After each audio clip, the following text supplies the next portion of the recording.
Good afternoon, everyone. Let me start with some opening remarks. Yahya Sinwar, the leader of Hamas who was killed in an Israeli military operation in Gaza yesterday, was a brutal, vicious terrorist responsible for the death of American citizens, Israelis, and civilians from more than 30 countries across the world. His decision, and it was very much his decision, to launch the terrorist attacks of October 7th, unleashed a year of tragedy in the Middle East. 1,200 people murdered on October 7th. 254 hostages kidnapped and hauled into Gaza, including children, infants, elderly, and men and women of all ages. More than 40,000 people dead in Gaza, many of them civilians. That is the blood-soaked legacy that Yahya Sinwar leaves behind.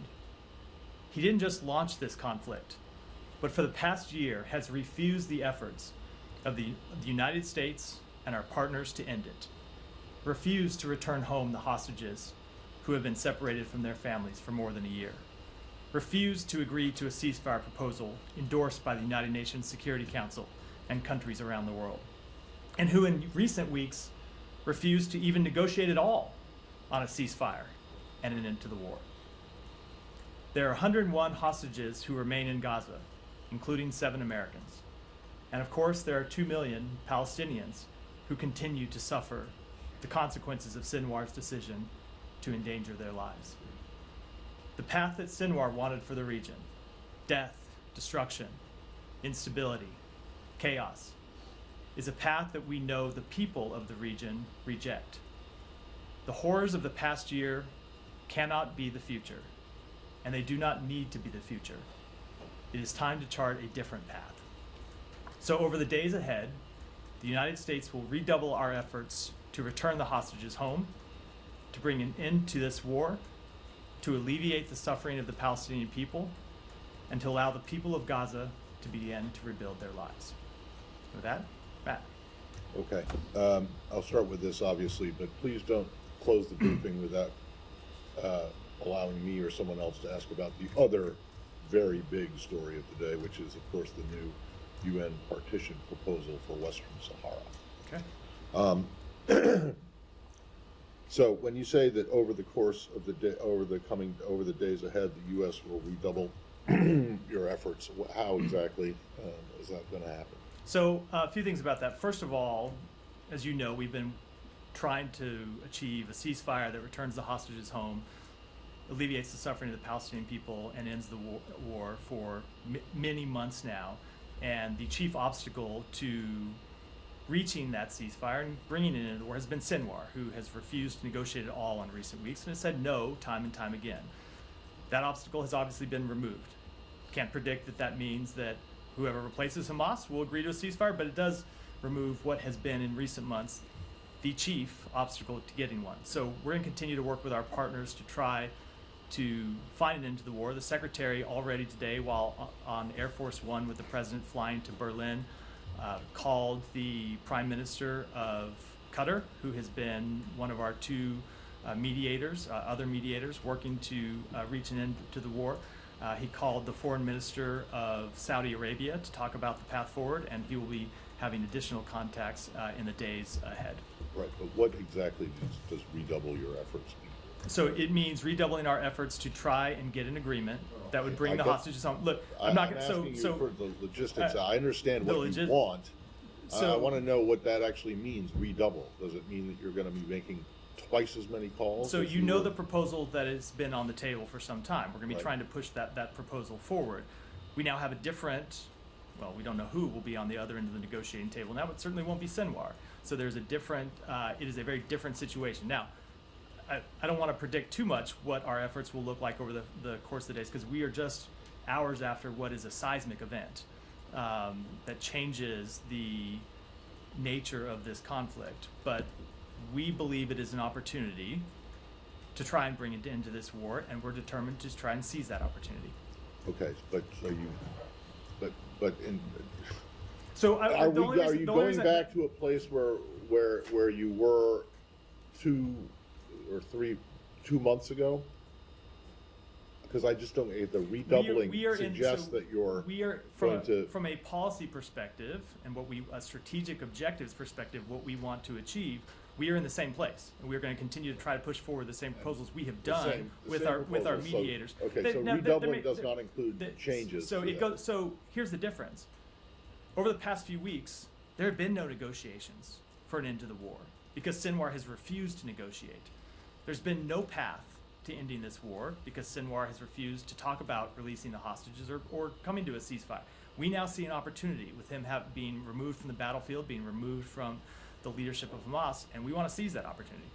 Thanks. Chilling. Couple of things. Can you confirm that Sinwar died yesterday? He was, so I assume that he died yesterday. So I will leave the Israelis to speak to the exact results, but it was as the result of an operation that they conducted yesterday. I don't believe that he lay where he was brought down for hours and died later, but the Israelis can speak to that. They will be the ones that conduct any testing and can provide any results. No confirmation, but that's your the operation they carried out was yesterday. I assume that he died instantly or fairly shortly thereafter, but the Israelis can speak to that. Does the leadership in Qatar, after the secretary spoke to them, do you suspect or do you know if they know who Hamas's chosen successor is going to be? I don't think anyone can say with any certainty. Hamas has a process that they go through in these situations. We saw them go through that process after the death of Haniyeh. I could only expect that they will go through that process again. I don't think anyone can predict. People can always speculate, of course, about who the next leader of Hamas will be, but I don't think anyone can predict with any degree of certainty. But what we would hope, is that whoever the next leader of Hamas is, he will look at what has happened over the past year and look at the suffering that Hamas's actions have brought upon the Palestinian people who they aim to represent, whose cause they aim to advance, and will look and decide that they ought to pursue a different path forward. They ought to pursue a path that isn't one of death and destruction and chaos and harm to Israeli civilians and harm to Palestinian civilians, but one that the United States has presented, that Egypt has presented, that Qatar has presented, that other countries in the region and around the world have presented and endorsed, and so that's what we'll be pushing for. Are you communicating that to, indirectly, to, I guess, the remaining leadership there? That are you communicating that is the United States hope and what you're pushing for? So I'm not going to speak about any communications that our mediators will have. We always let them speak to those. We are communicating with Qatar. We'll be communicating with other partners in the region. I think that our position is fairly well known. Now, of course, we don't know who the person at the other end of the phone is going to be. We don't know who will be making decisions for Hamas now. What we do know is that the person who had been the chief obstacle to moving forward with an end to the war is now fortuitously no longer with us. Last question.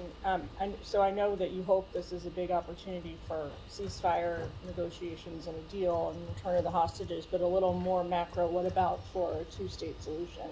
How do you think this? Of course, that is the goal that we want to see. That has been our policy for some time. We ultimately want to see a path forward that allows Palestinians in Gaza to rebuild their lives, to rebuild their neighborhoods, to have security, to have Palestinian-led governance that they choose, not that it's imposed upon them by the outside world, to live free from the grip of a brutal terrorist organization as opposed to how they have been living in Gaza for the past couple of decades, and ultimately an independent Palestinian state where Gaza is reunited with the West Bank. But that's just like a lot of hope and no chance, or have you seen any indications that this could create an opening? Well, I do want to just step back, and this, I think, will be an answer I give to a lot of questions like that today, which is we are just hours after a very significant event. I think we're going to have to watch and see how things settle before people can make predictions about how the days, weeks, and months ahead will play out. One thing we do know for certain is that the world is a better place with Sinwar gone from it, and it gives us an opportunity that we didn't have as long as he still called the shots for Hamas. Now, what that will mean, we'll have to wait and see in the days ahead. Yeah. Could I ask something? You said that this removes an obstacle. On the Secretary's last visit to Israel, he said very publicly that Netanyahu was on board with the ceasefire plan as against with a bridging proposal. Is that still the perception in the United States, that the Israelis are completely on board with what was on the table? So they had accepted the bridging proposal, and if you remember what else he said at the time is there were still remaining pieces to that deal that needed to be agreed between Hamas and Israel. So we had gone significantly down the road in first getting an agreement on the framework, then getting an agreement on the bridging proposal, but there were still a number of implementing details that needed to be implemented or needed to be agreed to, and that Israel was going to face some tough decisions in getting there, and we were going to push Israel to make those tough decisions. And so that remains the case. But what happened in the interim after that visit is that Hamas just walked away from the negotiating table. And so the work that we wanted to do to bridge those final differences we couldn't do because you didn't have two partners to talk to. So, but what again, of course, is that there was the issues of the Philadelphia corridor and all that. Is it the impression in the United States that there needs to be efforts as well with the Israelis right now, maybe push them a little bit harder to get to the place where the U.S. wants them to be? So, as I said, of course there will be tough decisions that the Israelis will need to make to get an agreement to end this war. And we have made clear any number of times that we will have very direct, candid conversations with them about the need to make those tough decisions. But we weren't even in a place to do that when you have no one at the other end of the table willing to even agree to negotiate. So you can't tell the Israelis they have to make tough decisions when Sinwar is sitting on the other side saying, I'm not even going to negotiate the end of this at all. We're now in a different place. What that means going forward, too early to tell, but we do believe it is an opportunity that we want to pursue. And just pursuing that, I mean, obviously we're talking about Gaza right now, but of course there's Lebanon. There's the war has clearly expanded from where we were a few months ago. When we're saying that when the Secretary and the President are saying that it's time to end the conflict, does it also mean in Lebanon? Is it the time also to end the conflict? We do want to see ultimately a diplomatic resolution and all. Now, look, you face a different situation in Lebanon. There are still Hezbollah forces in close proximity of the Israel border, the border between Israel and Lebanon, who still not only maintain the capability to launch terrorist attacks against Israel, but are still launching terrorist attacks against Israel, continue to rain rockets down on Israel from just across the border. So it is a different conflict in a different space. We have never thought the two conflicts ought to be linked together, but obviously there are those in the region who have seen the two of them as linked.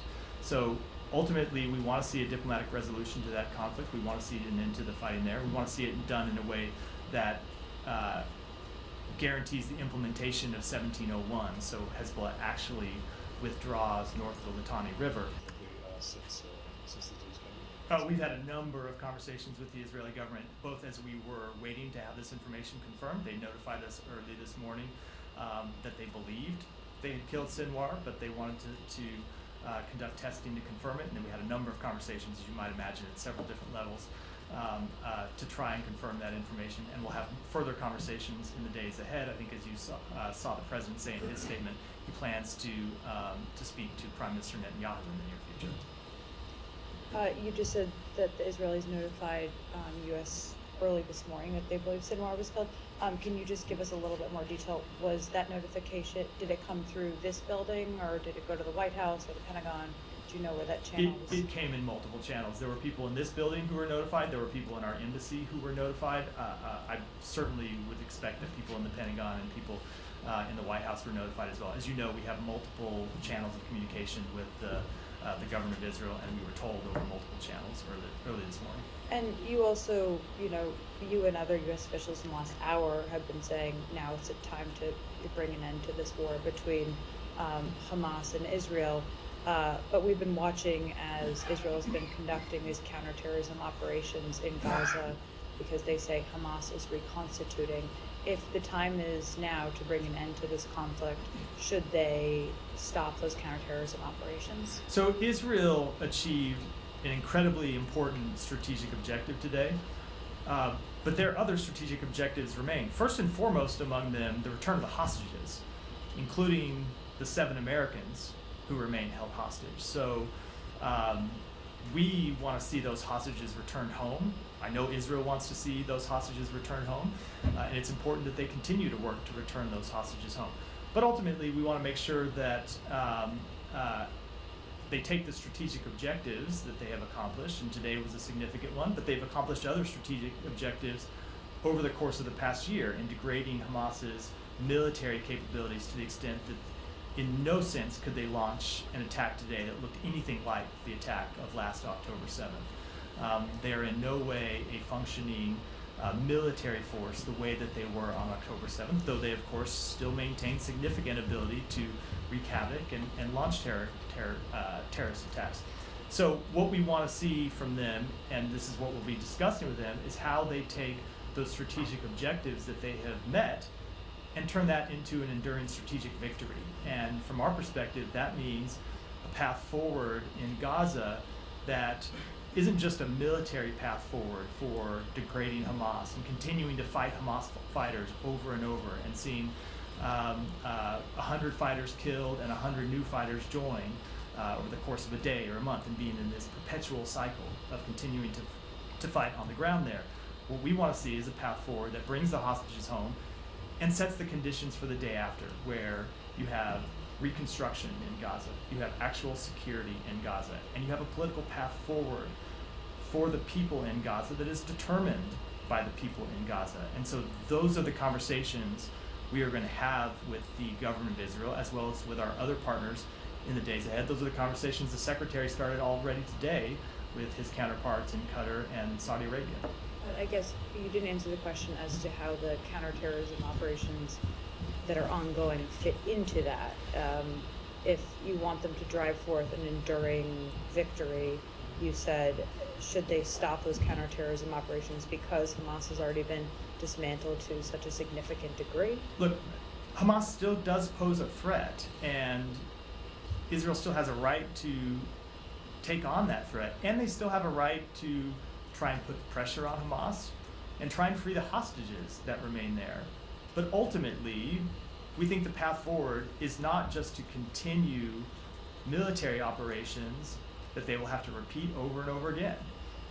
Because in our judgment, and in the judgment of our partners in the region and our partners around the world, a path forward that doesn't include the reconstruction and security and rebuilding and a political path forward in Gaza is not a path that will actually provide an end to the war. And that's what we want to see ultimately, is an end to the war. Now, I can't tell you that that's something that we'll have agreement on with the Israeli government tomorrow or next week or with partners in the region, but it's something that we're going to continue to pursue. And then do you have an early assessment as to where, given you said you've been in regular contact with Israeli officials over the last few hours, we saw the speech from Prime Minister Netanyahu. Do you have an initial assessment as to where Netanyahu stands on this right now?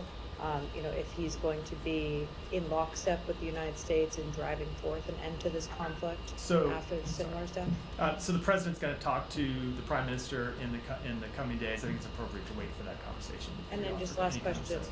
That makes sense. The day after plan. There have been many conversations in this building about when you guys are going to release that has been long worked on in this building. Is the time now?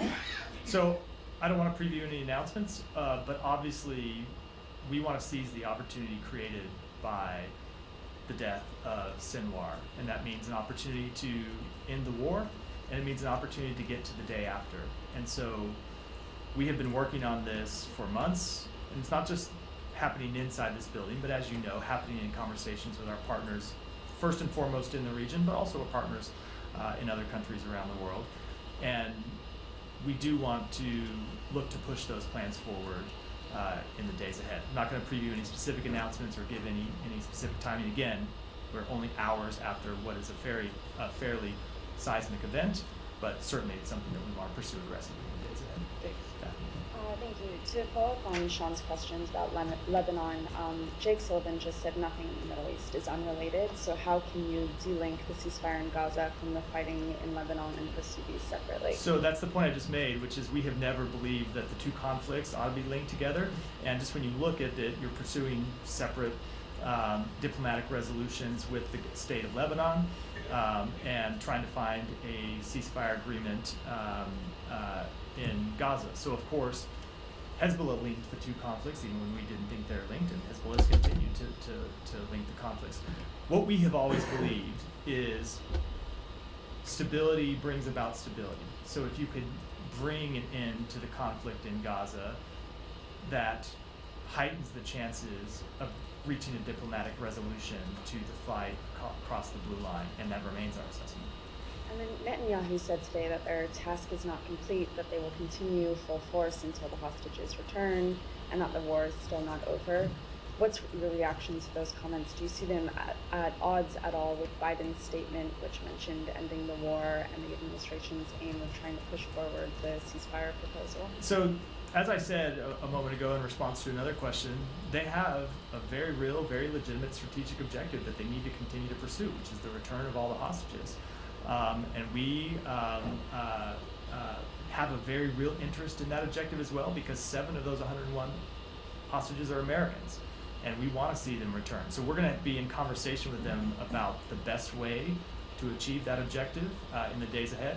But as you know, we've long been clear that we think reaching a ceasefire that brings those hostages home and sets the conditions for an end of the war is the right path forward, and we've had long-standing conversations with Israel about that. We hope we have an opportunity now.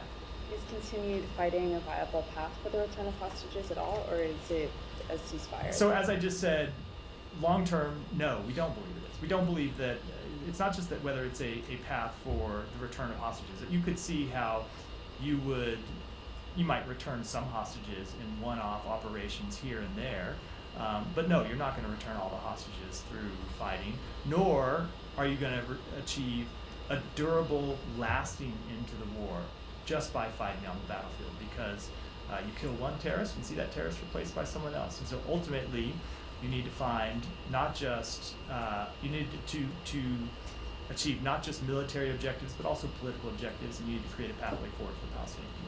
Are there specific steps that you want to see Israel take in the coming days and weeks toward a ceasefire? Now, we're going to have those conversations privately with them before we talk about it publicly. Again, as I predicted, I would say this in response to another question. We are just hours after this event. I think it's appropriate to let the president have a conversation with the prime minister, appropriate for the secretary to have conversations with his counterparts before we prescribe too much of that from this podium. And sorry, last one. On the conversations that you mentioned Blinken has had today, has he specifically discussed post-war Gaza? He has. Thank you, Matt. Just going back to your opening remarks and the statement that we heard from the VP Harris and the statement issued by President Biden, Sullivan at the White House as well, all considering killing Sinwar is a renewed opportunity to end the war in Gaza, and as you said, your priority is first to release the hostages, stop the fighting, and allow the Palestinians to rebuild their homes. But maybe there's also the question now arise that something that used to bother you when we asked you before, that this didn't start on October 7th, started long ago, and if not solving those roots in the future, October 7 will keep happening again. And my question is, yes, you helped Israel to with weapons and weapon shipments and also political cover to achieve the military objective of eliminating the threats in Gaza and now the ongoing operation in southern Lebanon. But what are you going to do after the war to push Israel more toward the solution that you see fit for this conflict, especially that advising them seems to be enough?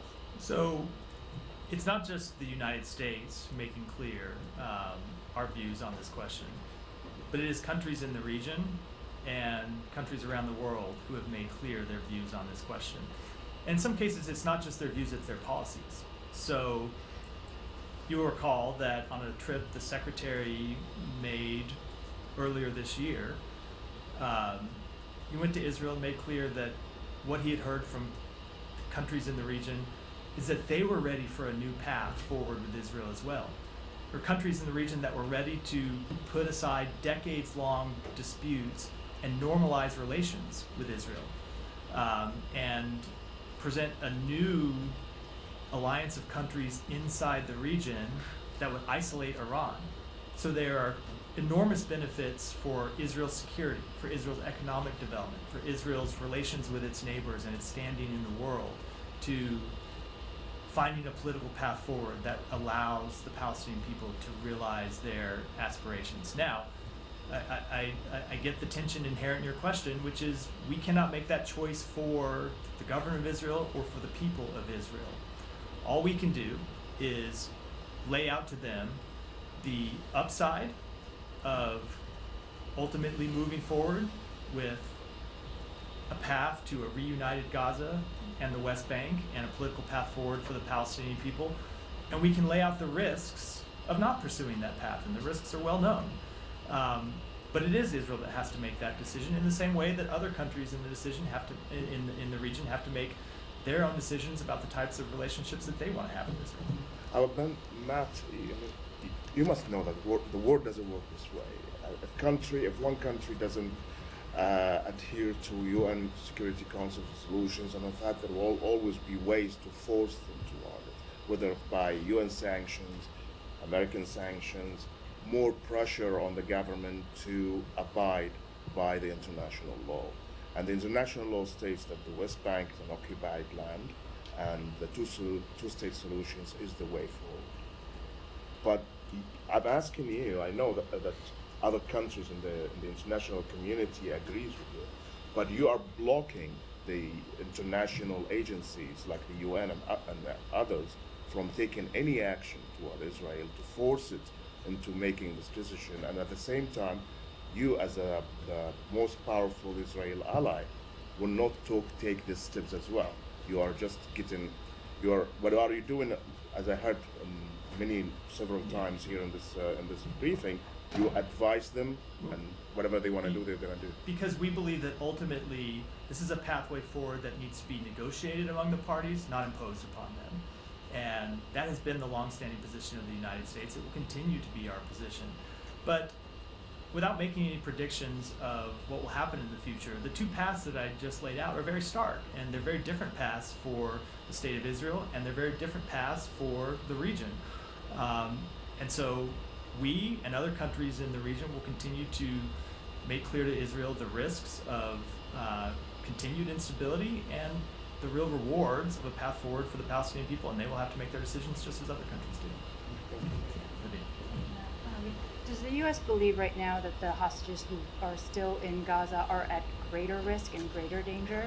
What's the message to families who are seriously concerned about their safety at what might be a critical period? I don't have any assessment to make on that, make from here. Obviously, again, we're just in the early hours after.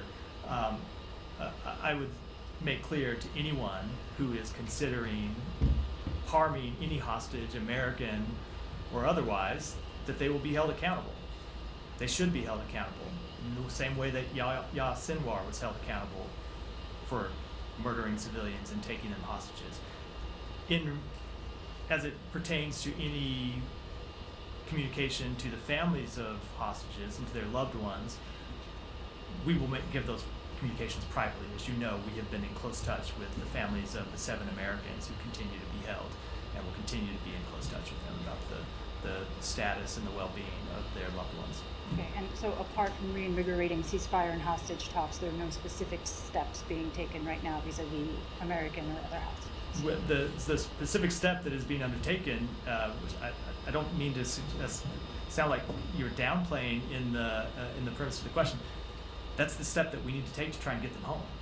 It's, in our judgment, the most fruitful path to bringing them home is to get an agreement that gets them out. As I said, it's long been our position that just the way the situation on the ground, works is you are not going to return all those hostages home through military action. You may see operations here and there that can return some hostages, but that ultimately to bring all of them home safely, you need to reach an agreement that helps bring about an end to the war. Obviously, today's development comes against the backdrop of what had been heightened tensions and expected Israeli retaliatory strike on Iran for its earlier ballistic missile attack on October 1st. What is the U.S.'s understanding as to whether that may go forward? I'm not going to read those conversations out publicly, as I have, I think, scrupulously declined to do over the past few weeks. Okay. Iranian media is referring to Sinwar's death as a martyrdom, saying he was killed while battling Israeli forces on the battlefield. What is the risk? How significant is the risk that his death, rather than subduing militant groups in the region, emboldens them at this point? I am sure that Hamas and other terrorist groups will try to present Sinwar as some kind of hero for the Palestinian cause. But I think it's important that everyone remember the actual facts, which is that Sinwar was a brutal terrorist that didn't just terrorize the Israeli people, but that ruled Gaza with an iron fist before October 7th, that brutalized Palestinians in Gaza, that tortured Palestinians in Gaza, and then unleashed a conflict that has been responsible for the death of more than 40,000 Palestinians. So I would hope that anyone that's considering thinking of him in any favorable light at all will look on the actual consequences of his life and the decisions that he made that wreaked such havoc for the Palestinian people. Last one from me. The Prime Minister Netanyahu, in his remarks today, paraphrasing, basically said, that Israel had resisted all kinds of pressure. He didn't name the provenance of the pressure, but all kinds of international pressure to stop the war, stop the fighting, and not enter Rafah. With today's developments, in hindsight, I know it's early, but does it seem like the U.S.'s calls to not enter Rafah, to try to broker a ceasefire, or preemptive, or at least never going to meet with Israeli approval or acceptance? No, I will say that we always made clear that we supported Israel conducting counterterrorism operations to target the leaders of Hamas and to target Hamas militants. And not only did we make clear we supported it, but we provided active intelligence support for those operations. And I think I'll leave it at that. Tom. The ceasefire hostage release deal that has been on the table, and I think was last discussed in person with the Israelis by the Secretary, was the last trip we were on, the 9th trip, I think, out of 10. And that's, I'm assuming, although there hasn't been any meaningful discussion, but it's still on the table. Correct. And so I'm trying to understand from the Israeli perspective, given the death of Sinwar, if you couldn't get that past Benjamin Netanyahu, and I think during that time it was when a senior official said that Mr. Netanyahu was making maximalist statements and it wasn't conducive to getting the ceasefire deal done. I'm just trying to understand why now there's any more reason than there was then for him to accept such a deal. Because he's not the only party to this arrangement, and the other party to this arrangement is the one who had refused to negotiate at all. We did have important decisions we were going to need the Prime Minister and the Governor of Israel to make, but we had seen them make concessions already, and it was our assessment we could get to a deal. And then in the middle of that, Sinwar walked away from the table. So without making any predictions and about what will happen, and I'll just refer you to what I said at the beginning of this briefing, which is, without a doubt, there are tough decisions for Israel to make to get to an ultimate agreement. Without a doubt. We'll be the first to say that, and we are the people engaging with them to try and convince them to make those tough decisions. But you had on the other side a roadblock, an absolute stone-walled no, and that person is removed. That, we think, presents an opportunity. Absolutely, but at that point, the deal that is on the table was still not strong enough. There wasn't enough incentive for Mr. Netanyahu to accept it either. And what's happened now is he's put himself in a far stronger position because what's happened on the ground. So what that leaves out is that we were negotiating with him, and we were negotiating with Hamas over how to get to yes, and we believed that we could get to an agreement.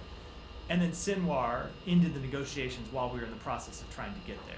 That's what that is the difference in what was happening in the way that you presented the question. Okay, this is, I think, and this is to develop Olivia's point, is that from Mr. Netanyahu's perspective now, you have a situation where, and he said in the speech there, he's saying he's calling for surrender, he's calling for Hamas people who have holding hostages to come out, lay down their arms, release hostages.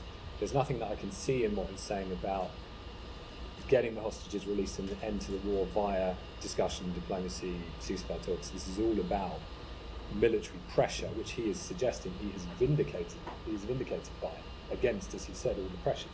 And I assume he means subtly American pressure, particularly with Rafah. So he is, as far as I can see, he's saying a military solution to this is vindicated. Keep going and try and get hostage released via surrender or whatever. No offense, But that Tom, doesn't- is there a question? Yeah, coming sorry. at the No, end of I'm this? just well, I'm saying, how are you going to incentivize him now?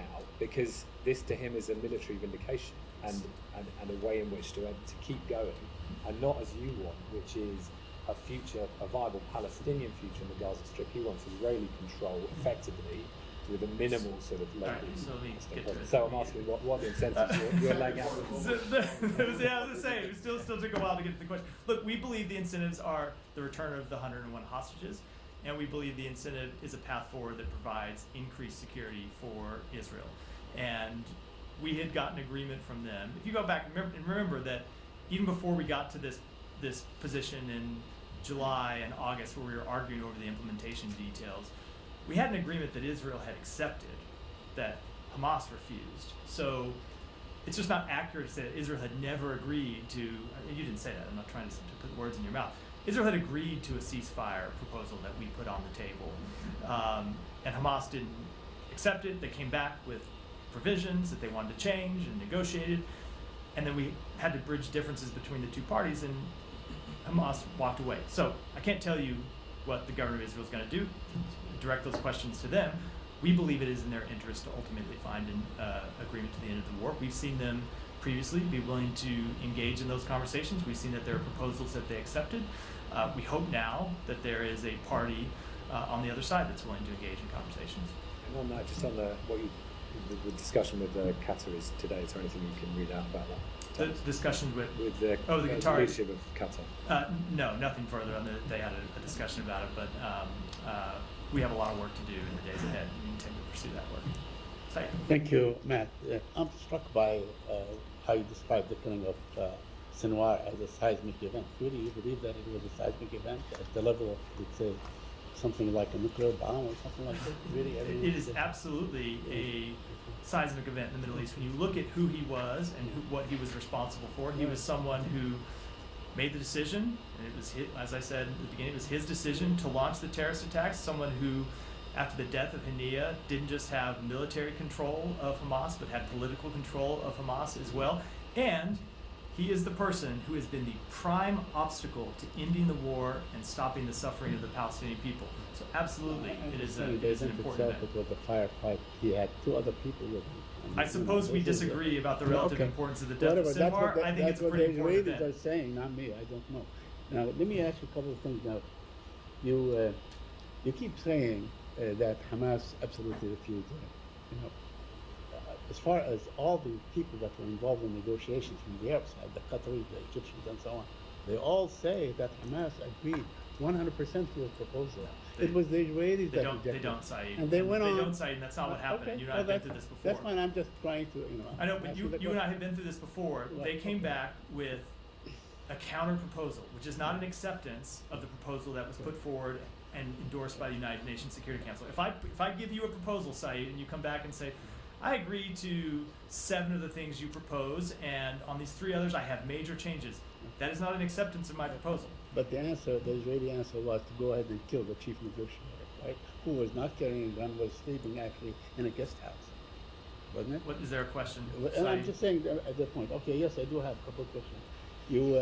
You also said that whoever comes next, Hamas, they would look back and reassess what happened with that and so on. I didn't say they would. I said I hoped they would. You hope they would. Yes, I said that you hope that they would.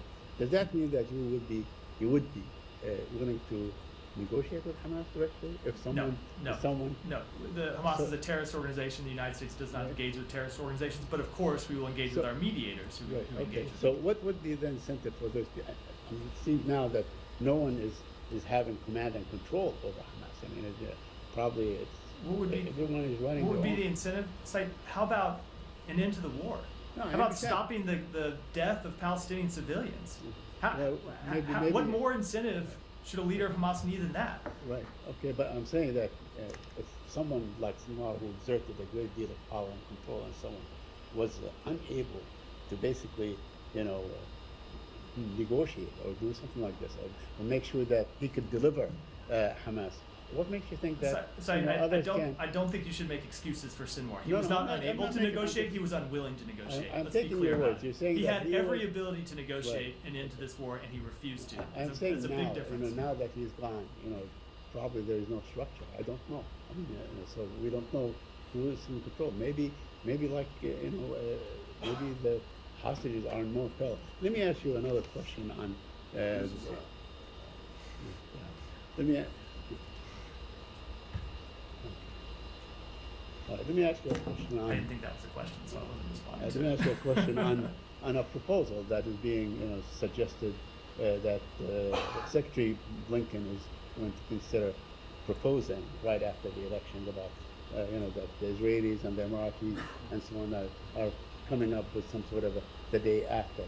Can you share with us? Is there something to that report or to this suggestion, or would we hear something? So I spoke to this yesterday. We have been in discussions with our Emirati partners, with Israeli partners, with other countries in the region as well. That's been the subject of a number of trips that the Secretary has conducted and has been the subject of ongoing diplomatic conversations. And I'm not going to predict from here when we might put forward some type of proposal, but we are very much seized with agreeing with our partners in the region on a proposal to provide actual security and governance and a political path forward for the Palestinian people. It seems that the Israelis they want to see a diminished role for the PA and Mahmoud Abbas and the PLO.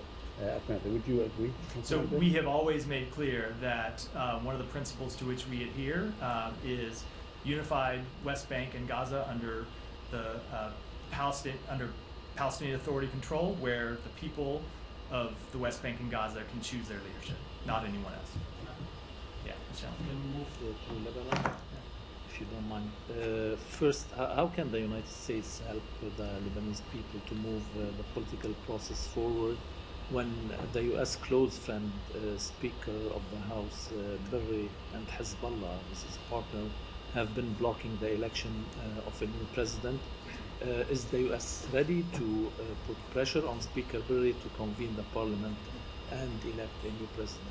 So it's not a question of the United States putting pressure on the Lebanese political decision makers. Those are decisions that they have to make for themselves.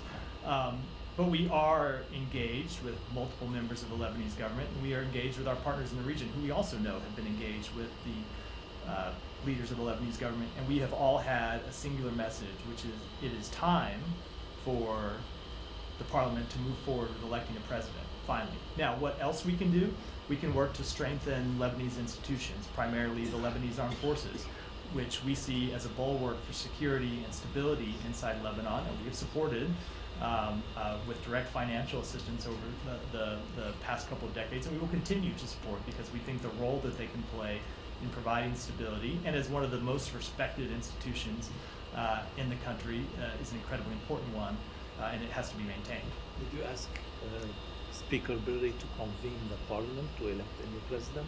We made very clear to the Speaker and to the Prime Minister that we think it is important that the parliament elect a new president in the days and weeks ahead. Specific steps I'm not going to get into.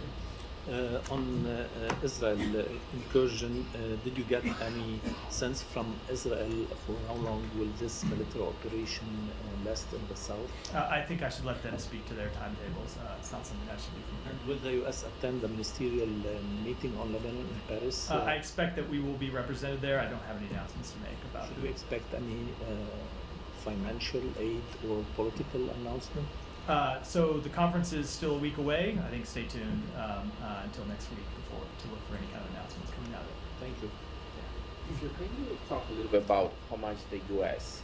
are involved with the Israeli killing? This was an Israeli operation exclusively. What about intelligence? So we have provided them intelligence since the beginning of this conflict to help them locate and fight and bring to justice the leaders of Hamas. And I do think that that intelligence has been successful in increasing the pressure on those leaders. But when it comes to this specific operation, this was an Israeli operation, and I'll let them speak to the details of it. Alex. Thank you, and thanks for everything you have said so far on this subject. Is it your assessment that today we are one day closer to the end of the conflict, or one day away from the So I just don't want to make any predictions, other than to say that a major obstacle to the end of the conflict has been removed. And we think that provides an opportunity, but I'm not going to make any predictions about what's going to come in the day today. different conflict? Sanctions were announced today on Chinese companies. The language that you guys have used suggests that China has been apparently using and sending weapons to Russia to use in Ukraine. This is the first time that's departure from its promises to the U.S. Is that fair assessment? So we have seen for some time Chinese companies providing components to Russian companies that Russian companies then use to turn into machinery, weapons, other components that Russia could use in its war. This was the first, and we have imposed sanctions on a number of those companies. This was the first time we actually saw a Chinese company manufacturing a weapon itself that then was used on the battlefield by Russia, was sent to Russia and then used on the battlefield. And that's why we imposed the sanctions that we did today. And that is why we continue to work with our allies and partners around the world to make clear to China that this practice is unacceptable and they need to take steps to counter it. Thank you. And on Tuesday, you expressed your concerns about reports on North Korea supplying troops for Russia to use in Ukraine. 2 days passed. The secretary had a phone call with his counterpart in Ukraine, and the president spoke with President Zelensky. Do you have any new intelligence? Did they hand it to you? Any details? Anything you have learned? I don't have anything further I can offer today. And China, North Korea, now Iran. If you ask average Ukrainians, they're going to tell you, how do you expect us to fight against all these powers all alone? Because they have on their side the United States of America, a number of countries in Europe, a number of countries around the world. Remember, we have marshaled a coalition of 50 countries, more than 50 countries, who support Ukraine's territorial integrity and sovereignty, and have continued to provide support in a number of ways: military support, economic support, diplomatic support over the past 2 years, and will continue to provide support. I guess my question is that, do all these new facts change the calculus in terms of... No. Thank you, Mark. Sorry. No, I was moving. Okay, thank you. When you speak about ending the war, does that include full Israeli withdrawal from Gaza? You have repeatedly said that you oppose the reoccupation of Gaza. Does that position still stand? Of course. And Israeli opposition leader and former War Cabinet Minister Benny Gantz just said on Twitter that the IDF will continue to operate in Gaza for years to come. Would that be acceptable for you? So I'm not going to respond to a statement that I have not seen. I think it sounds like that came out while I was at the podium. I haven't seen its full context, but I will just say, as a matter of fact, we ultimately want to see Israel fully withdrawn from Gaza. Now, they have a right to, as any country does, to address terrorist threats against its people. But what we want to see as an end to this war is the terrorist threat from Gaza eliminated. And we want to see ultimately a political path that establishes a Palestinian state that is not hostile to Israel. And so, of course, you wouldn't want to see and wouldn't need to see the IDF operating in that environment. Yeah, when the war ends, we will never see IDF operating in Gaza anymore, right? Like complete withdrawal. Well, I'm sorry, what was like it? complete withdrawal of yes, the that's IDF what we want to from see Gaza. is a complete withdrawal. That's what we meant when the Secretary laid out almost a year ago a number of principles that we wanted to see for the end of the conflict, and one of them was no occupation of Gaza. Okay. Thank you, Matt. Our colleagues at Politico reported that a U.S. envoy told aid groups the U.S. would not consider withholding weapons to Israel for blocking food and medicine, that essentially the rules don't apply to Israel. Given it's not essential. No, forget what the essential. That's not at all an accurate representation of her comments. That's not all of which were accurately presented in that article. I would say, should note, as always with these, you have what becomes a second-hand presentation put into an article. Not all of those comments were in any way accurate. Sure, but was the basic characterization of her describing U.S. I'm not going to policy? speak to a private meeting, but we have always made clear that we are committed to the defense of Israel. We will continue to support the defense of Israel, but we also are going to enforce U.S. law. So you will enforce U.S. law, including. If you look at the letter that the secretary, sent the other day, he said that there are a number of U.S. laws and policies that are implemented by Israel not taking steps to allow humanitarian assistance to get in, and we will enforce U.S. law. But we're going we want to see Israel take increased steps. We've seen them take some increased steps over the last few days, but we need to see much more. I guess there have been previous instances for which this threat has been floated, whether it's in the wake of this 7-year-old central kitchen workers that were killed, whether it was in before any sort of major operation in Rafah. Of course, the administration maintains that there wasn't a major operation, but nevertheless, there have been instances for which this threat has been offered, and yet there hasn't been any actualization of it. So, I know that your objective is to see the end of U.S. support to Israel. Our objective is to see Israel take steps to increase humanitarian assistance getting into Gaza. We have other steps as well, but that's relevant to the conversation we're having now. And so our engagement with them on this question has been to push them to take steps. And at times we've seen them take really important steps. We had this last a major engagement with them in April. We saw them take a number of steps to open new crossings, and it got trucks up to 300 to 400 in some days. Now we saw significant first stagnation and then backsliding over the last few months, which is why the Secretary felt it was important to send that letter this Sunday. To be clear, Sean, my objective is not almost, to. My objective is to ask about the U.S. enforcement. I understand, laws. Sean. It's not to do Can that. we actually go to Western Sahara? No, well, wait a second. Well, I had dibs on Well, this. you either one, but I'm going to disappoint you with my answer. So go ahead. What? I'm going to disappoint you with my answer. Go ahead now. I should let you live through the disappointment rather than preview it. So Sean, go ahead with the question. I'll give you the answer now, but does the U.S. support a petition in Western Sahara? I'm going to need to take that question back only because, as you might imagine, I was entirely focused on the events in Gaza yesterday. Decades as a scholar of haven't Western reviewed the Sahara action. diplomacy Haven't and the reviewed the Polisario. action at all or discussed it with any of my colleagues. So let me take it back and get you an answer. Just to be clear, there is no action per se. It's just the UN envoy's proposal, which is the same proposal that former Secretary of State James Baker made when he was in that same envoy position, which is to partition Western Sahara between Morocco and the Polisario. And so the question is, so only because I realize you can't. The answer extent that, I know so about the proposal is that the one was made today, and I didn't have any chance to look at it all or talk to my colleagues. I do want to take that question back. And the U.S. still stands by supporting Moroccan sovereignty over Western Sahara. There has been no change in our policy. Could I ask you a separate question, slightly different? The Taliban, you might have seen this. They issued rules today, this week, about banning publication of living beings, images of living beings. So I guess they wouldn't be watching this briefing. But do you have any reaction on that?